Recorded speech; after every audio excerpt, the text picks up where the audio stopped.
ఆశపడదాం వేచి చూడాలి దానికోసం. లైట్ ఇంకా పేద ప్రజల విషయానికి వస్తే ఒక రకంగా గుడ్ న్యూస్ చెప్పారా? మొన్నటి వరకు సెంటున్నర 31 లక్షలు ఇళ్ల పట్టాలు ఇచ్చారు. అందులో నిర్మాణం కాలేని చాలానే ఉన్నాయి. ఇప్పుడు నేను చెప్పింది మళ్ళీ 2 సెంట్లు 3 సెంట్లు, అదే పల్లెటూరులో అయితే 3 సెంట్లు, పట్టణాల్లో అయితే 2 సెంట్లు ఇస్తాను. అది ఎలా సాధ్యం అవుతుంది? దీన్ని కన్వర్ట్ చేస్తారా? మళ్ళీ వాళ్ళకి కొత్త ఇస్తారా?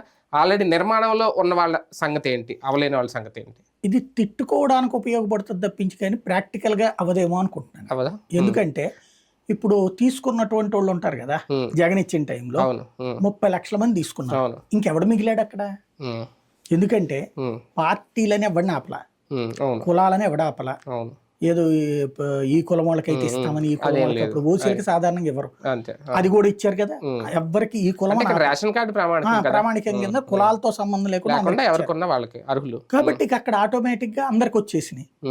ఇప్పుడు ఎవరికి ఇస్తారు?